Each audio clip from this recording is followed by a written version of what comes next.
Minha sobrinha de 14 anos olhou pra mim e disse: "Você tá aqui só porque paga tudo." O pai dela gargalhou.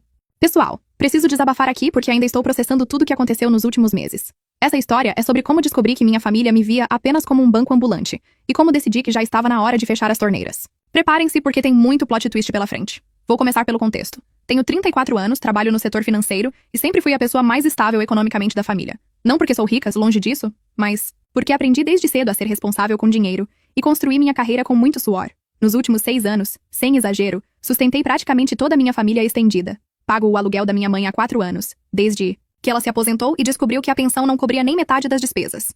Bancou a escola particular da minha sobrinha Emma desde o 6º ano, porque meu irmão James sempre teve dificuldades financeiras temporárias, que se tornaram permanentes. Paguei 3 viagens familiares, incontáveis contas de emergência, consultas médicas, remédios, reformas na casa e até mesmo as roupas de marca que Emma tanto fazia questão de usar. Nunca reclamei. Nunca cobrei. Sempre achei que era meu papel como irmã mais velha e tia cuidar da família. Minha mãe sempre dizia que família se ajuda, e eu levava isso muito a sério. Talvez até demais.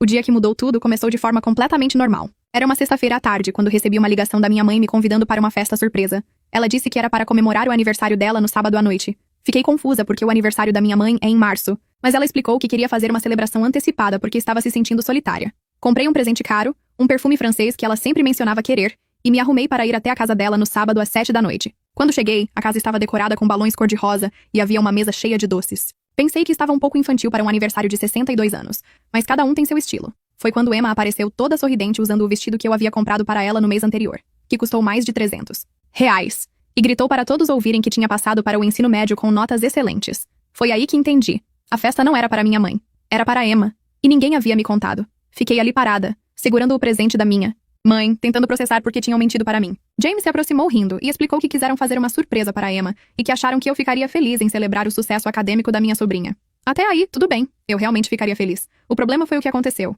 depois. Estávamos todos na sala quando Emma começou a mostrar para os primos a bolsa nova que havia ganhado. Outra peça que eu tinha comprado para ela algumas semanas antes, presente adiantado do aniversário de 15 anos. Ela estava se gabando sobre como estava na moda na escola e como as amigas ficavam com inveja. Um dos primos perguntou quem havia dado a bolsa, e Emma, sem piscar, respondeu que havia sido eu. Mas depois acrescentou algo que me gelou por dentro. Olhou diretamente nos meus olhos com aquele sorriso adolescente meio debochado e disse alto o suficiente para todo mundo ouvir: "Ela só tá aqui porque paga tudo mesmo." O silêncio na sala durou apenas alguns segundos, antes de James soltar uma gargalhada alta e concordar. É verdade, ela sabe qual é o papel dela na família. Outras pessoas riram também. Minha mãe apenas sorriu sem dizer nada.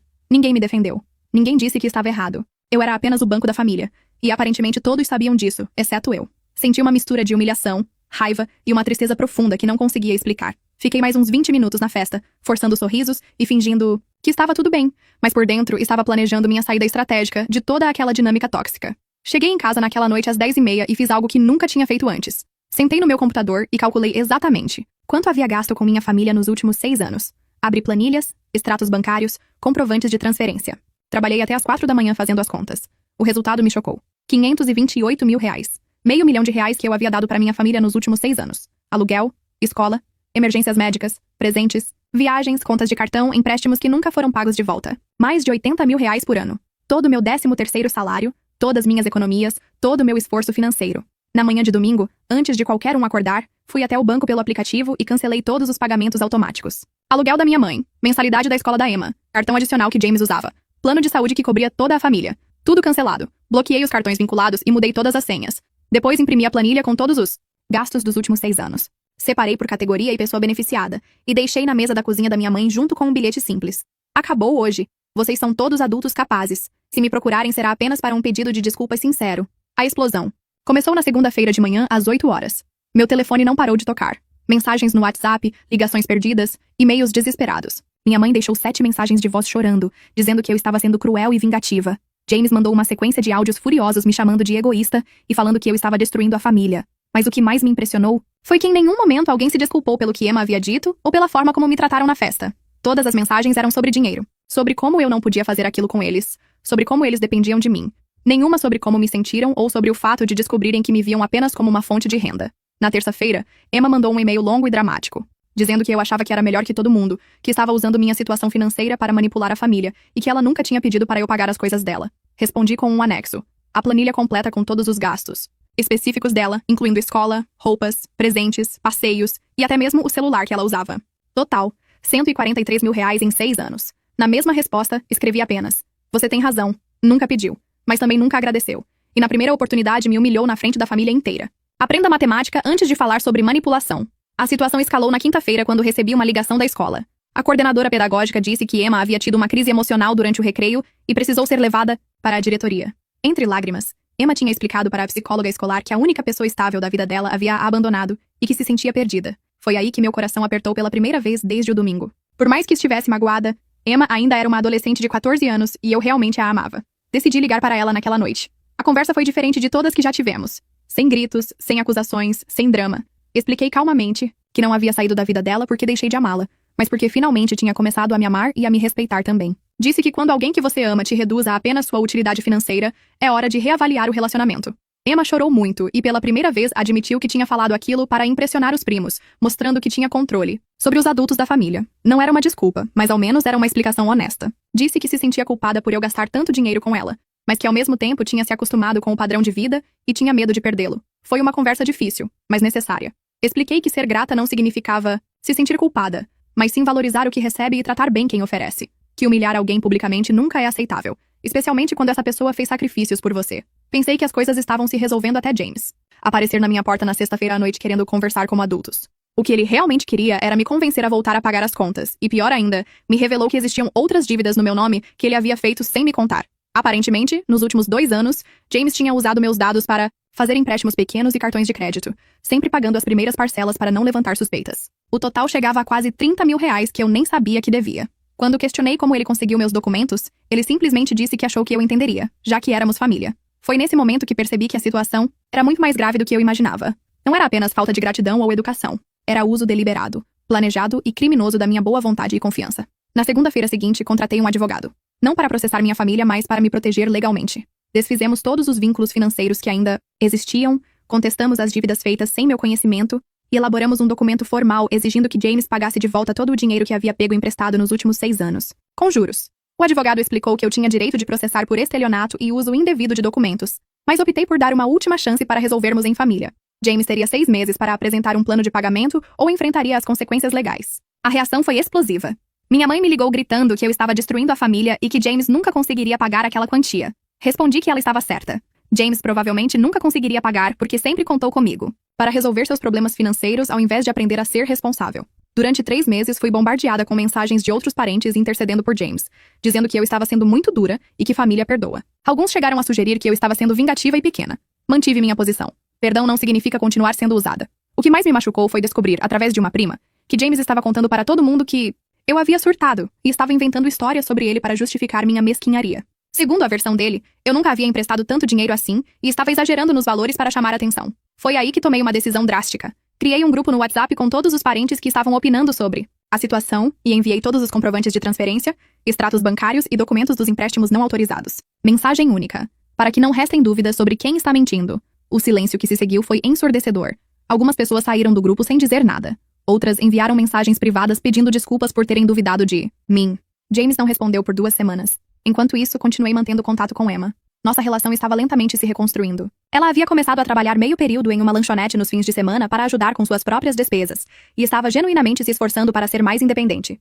Em setembro, 4 meses depois do incidente da festa, Emma me enviou um e-mail que me fez chorar. Era longo, bem escrito e completamente sincero. Ela reconhecia que havia me machucado profundamente, que havia levado minha generosidade como garantida e que só agora entendia o peso das responsabilidades financeiras.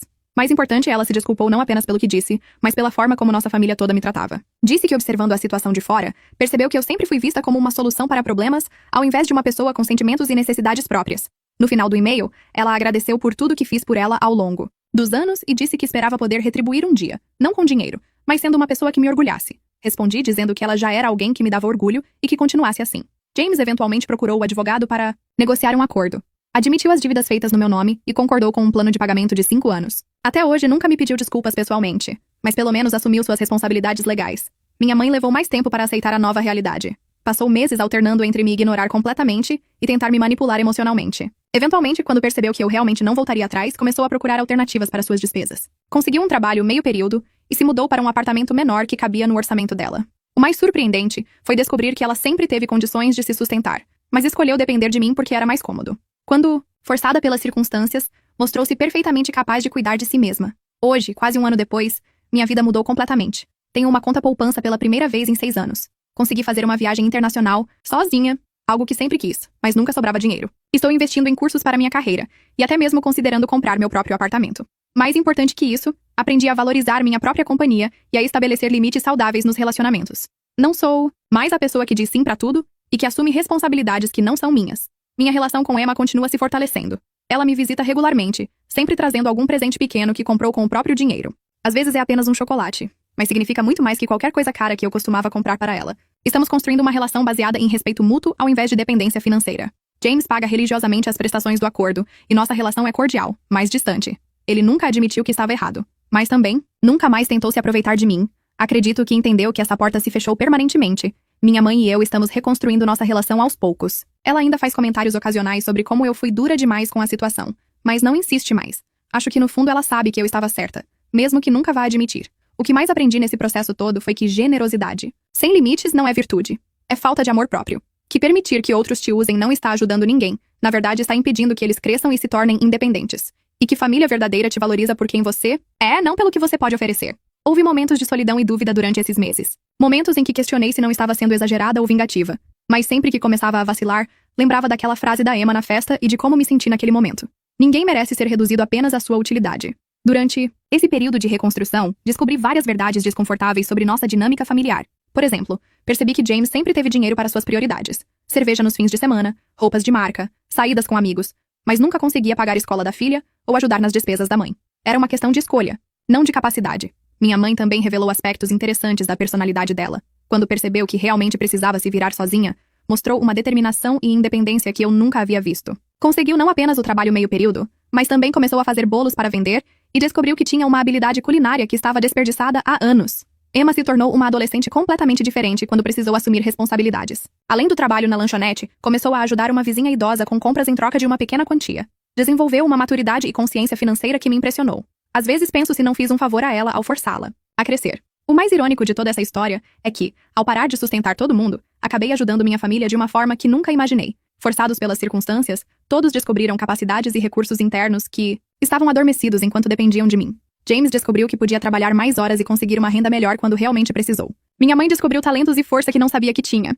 Emma descobriu o valor do dinheiro e a satisfação de conquistar as coisas pelo próprio esforço. Durante os primeiros meses, alguns parentes distantes tentaram mediar a situação, sugerindo que eu deveria ser mais compreensiva e perdoar. Uma tia chegou a dizer que eu estava sendo egoísta, e que família verdadeira não abandona nas dificuldades. Respondi perguntando por que ela mesma nunca ofereceu ajuda financeira se considerava tão importante apoiar a família. Essa tia, aliás, sumiu completamente da conversa depois dessa pergunta. Descobri que é muito fácil ser generoso com o dinheiro dos outros e dar conselhos sobre situações que você nunca viveu. Um dos momentos mais reveladores aconteceu quando um primo comentou em uma reunião familiar que eu sempre fui muito controladora com dinheiro. Perguntei qual era a pior alternativa. Deixar que James acumulasse mais dívidas no meu nome? Permitir que Emma crescesse achando que tudo na vida é gratuito? Assistir minha mãe passar necessidade quando ela tinha condições de se sustentar? Silêncio que se seguiu foi revelador. Ninguém tinha respostas, porque ninguém havia realmente pensado na situação além da superfície. Hoje, quase um ano depois, posso dizer que foi a melhor decisão que já tomei. Não apenas financeiramente, mas emocionalmente. Recuperei minha autoestima, meu senso de valor próprio e minha capacidade de dizer não. Aprendi que amor verdadeiro inclui respeito, e respeito inclui gratidão. Minha conta bancária finalmente tem um saldo positivo consistente. Consegui quitar algumas dívidas pessoais que tinha acumulado justamente por gastar demais com a família. Estou investindo em minha educação continuada, e considerando seriamente mudar de área profissional para algo que sempre quis fazer, mas nunca tinha recursos. Emma me contou recentemente que suas colegas de escola comentaram como ela mudou nos últimos meses. Antes era conhecida como a menina que sempre tinha tudo. Agora é respeitada como alguém trabalhadora e independente. Ela disse que prefere muito mais essa nova identidade. James, por sua vez, nunca mais mencionou dificuldades financeiras temporárias. Aparentemente, quando você realmente precisa encontrar soluções, sempre consegue. Quem diria? Para quem está passando por situação similar, meu conselho é: estabeleça limites antes que seja tarde demais. Não permita que sua generosidade seja confundida com obrigação.